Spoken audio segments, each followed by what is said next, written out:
ना धर्म का ना साइंस का, ना धर्म का ना साइंस का। क्योंकि साथियों, मोदी को कोई पुत्र नहीं है, लेकिन उन्होंने 2 बेटे गोद ले लिए। पहले परिवार वालों से परेशान थे, लेकिन अभी मोदी पुत्र मोह में आए हुए हैं। दत्तक पुत्र 2 हैं, अडानी और अंबानी, जिनके लिए वो 18 घंटे काम कर रहे। हम बीजेपी वालों को और आरएसएस वालों को ये बात कहना चाहते हैं, ना तो तुम्हारी गुंडागर्दी से ये आंदोलन रुकने वाला है। कभी पत्थर मारते हैं, कभी आगजनी की घटनाएं करते हैं, कभी और शरारतें करने का काम करते हैं। या तो प्रशासन इनको सुधार ले, इनको सबक सिखा ले, नहीं तो हमारे धक्के चढ़े तो सूद समेत हिसाब करेंगे, बाकी नहीं छोड़ेंगे। जैसे हमारी तलाशी दिल्ली में आने पे ली जा रही है, ऐसे ही तुम्हारी तलाशी गांव के चौपालों में आने पर लेंगे। ये बात अपने दिमाग में नोट करके रखना। 2024 में केंद्र में मोदी की सरकार नहीं मिलेगी और 2022 में योगी की सरकार उत्तर प्रदेश में नहीं मिलेगी। साथियों, मेरे साथ जोरदार नारे लगाएंगे। किसान मजदूर एकता जिंदाबाद, किसान मजदूर एकता जिंदाबाद, काले कानून रद्द करो, काले कानून वापिस लो, जो बोले सो निहाल। जय जवान, जय जवान। मोदी सरकार मुर्दाबाद, मोदी सरकार मुर्दाबाद। आज यहां सिंगू बॉर्डर पर उपस्थित हमारा सम्मानित मंच, मेरे सामने बैठे मेरे पिता तुल्य बुजुर्गों, मेरी माताएं बहनें, किसान बिरादरी के सरदारों और प्यारे बच्चों, आज हमारे बीच में हमारे हरियाणा में करनाल जिला है, वहां से जिंडा गांव से मेरे सामने बैठी हमारी बुजुर्ग माताएं बहनें और यहाँ स्टेज पे बैठे हमारे ये छोटे छोटे क्रांतिकारी हमारे साहिब सिंह जिंडा जी, जोगेंद्र जिंडा जी यहाँ उपस्थित हैं। यहाँ सिंगू बॉर्डर पे पहुंचने पर इस पूरे जत्थे का भी बहुत अभिनंदन है, बहुत स्वागत है, जो पूरी ताकत के साथ आज यहाँ आंदोलन में सहयोग करने के लिए आए हैं।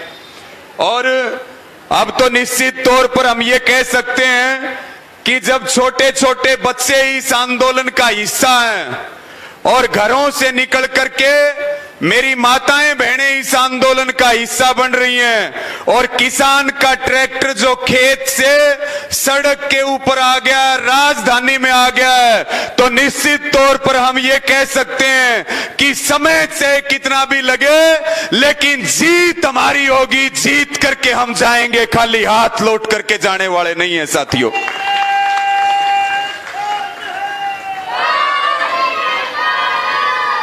अभी कल की घटना है, यहां हम रात को आए, ये जो बीजेपी आरएसएस वाले हैं, पहले ये गांव वालों को भड़का रहे थे कि रास्ता खाली करवाओ।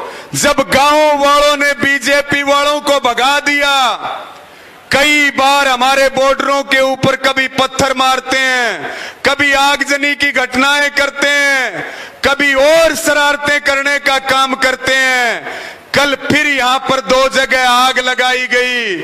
हम बीजेपी वालों को और आरएसएस वालों को ये बात कहना चाहते हैं, ना तो तुम्हारी गुंडागर्दी से ये आंदोलन रुकने वाला है। या तो प्रशासन इनको सुधार ले, इनको सबक सिखा ले, नहीं तो हमारे धक्के चढ़े तो सूद समेत हिसाब करेंगे, बाकी नहीं छोड़ेंगे। ये बात बीजेपी आरएसएस वालों को याद रखनी चाहिए।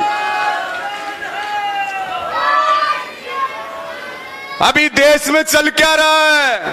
जो अखबार सच्चाई लिखेगा उसके यहाँ रेड मारी जाएगी, जो कलाकार बोलेगा उसके खिलाफ रेड की जाएगी, मुकदमे दर्ज किए जाएंगे, जेलों में बंद किया जाएगा, संसद में झूठ बोला जाएगा, बीजेपी के लोग हमें मवाली कहेंगे, जासूसी करवाई जाएगी और झूठ का अड्डा बनाया जाएगा संसद भवन को। हम ये चेतावनी देना चाहते हैं संसद भवन को, एक तरफ संसद भवन संसद चल रहा तो दूसरी तरफ जनता की संसद चल रही है जंतर मंतर पे। और ये भी इतिहास में पहली बार हुआ है, पहली बार इतिहास में ऐसा हुआ है कि सरकारी संसद के साथ जनता की संसद चल रही हो, ये दुनिया में पहला उदाहरण है साथियों। और वो किसान संसद यही बात कह रही है कि संसद को बनाने वाले हम हैं, जो प्रस्ताव हम यहां पारित करें उन प्रस्तावों को देश की संसद में भी पारित किया जाए, काले कानूनों को रद्द किया जाए, एमएसपी का कानून बनाया जाए। नहीं तो हम संसद बना सकते हैं तो संसद बिगाड़ भी सकते हैं, अगर सांसद बना सकते हैं तो उनको मिट्टी में भी मिला सकते हैं। ये देश की जनता है, देश की मालिक है।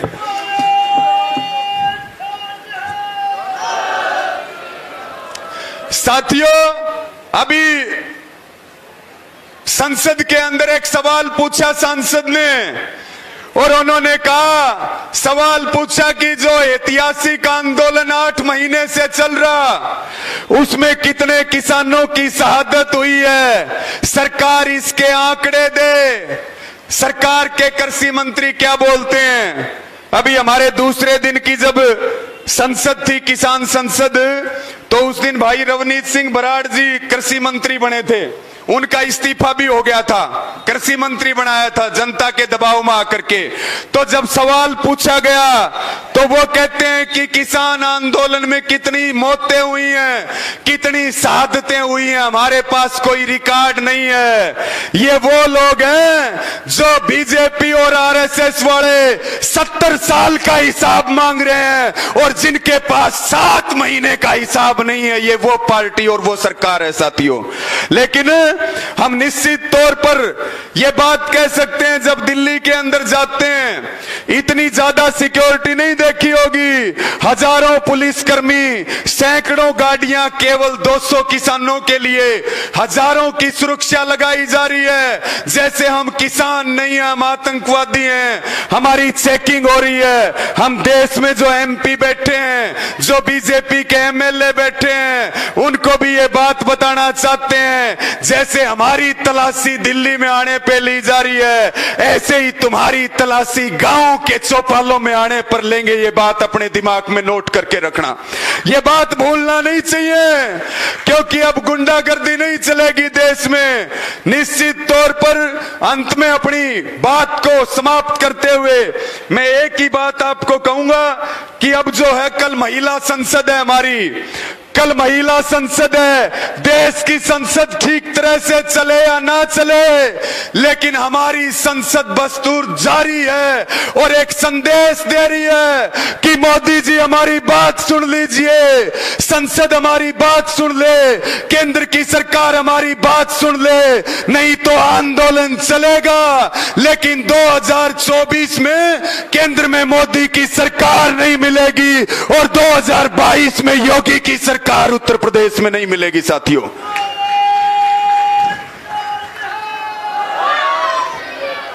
लगातार बीजेपी के कार्यक्रमों का बाइकाट चल रहा। अभी मैं यहां हमारे नेताओं को भी जानकारी देना चाहता हूं कि हमने हरियाणा में बीजेपी ने एक नई मुहिम शुरू की। जब उनको गांवों में जाने से रोका जा रहा, जब उनको कोई कार्यक्रम नहीं करने दिए जा रहे, तो वो शिक्षण संस्थाओं में प्रोग्राम करने लगे बीजेपी के। एक तरफ कॉलेज बंद कर रखे हैं, यूनिवर्सिटी बंद कर रखी है, और क्या बोलते हैं कि यहां तो कोरोना है, कोरोना बोलते हैं कि नहीं। और वहां पे बीजेपी के कार्यक्रम हो रहे।